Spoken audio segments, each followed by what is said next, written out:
is the spice rub, which adds great flavor and a rich color to the chicken. I'm starting off with 3 tablespoons of paprika, which is the basis for our spice rub. 1.5 tablespoons of dried thyme, which adds great flavor. I put it into my hand and sprinkle it so that I can release the oils from the thyme. About 1.5 teaspoons. Same amount of salt, 1.5 teaspoons. And a little bit of cayenne pepper, which gives us the spice. 1/4 teaspoon to 1/2 if you like it spicy. I like it a little spicy. And that's it. Just blend it up. Now I have a chicken here that I have washed very thoroughly, and this is what it looks like. Now the first thing I'm going to do is tuck the chicken, the wings underneath the body, which will give it a nice platform when it's roasting, and tie together the legs. I've got a little piece of butcher's twine here. And this gives you a nice bundle. It cooks more evenly, and it looks pretty when you're presenting it. There we have it, all ready to go. This is about a 6 or 7 pound chicken, which is great value for the family because it's about $9 in the supermarket, and you could feed at least 6 people with it. 1 tablespoon of butter at room temperature, which is very important, the room temperature, just gets smeared all over the bird. Now, this is going to make you have extremely crispy skin, and it's really the reason that the spice rub adheres to the chicken. So I'm just going to liberally smear this all over the bird.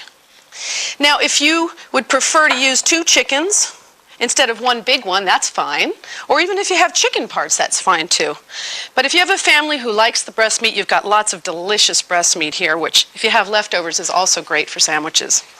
Now dump your spice rub all over the bird and press it in all over, making sure that you get it into all the cracks and crevices.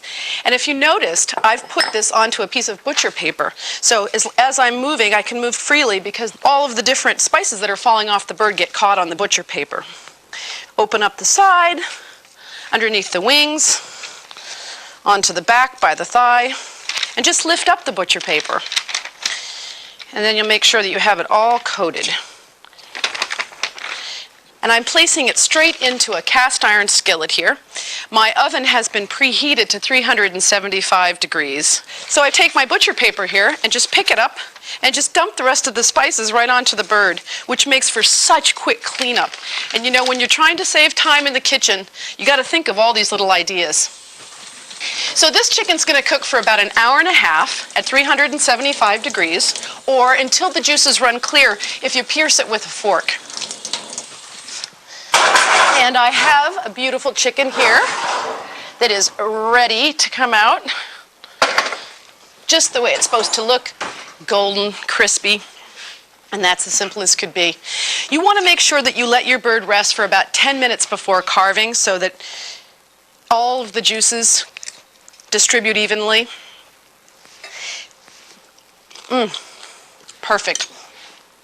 I'd serve this maybe with potatoes that I've cooked in the oven at the same time, sweet potatoes, and a nice salad or some greens. Paprika chicken, a delicious dinner.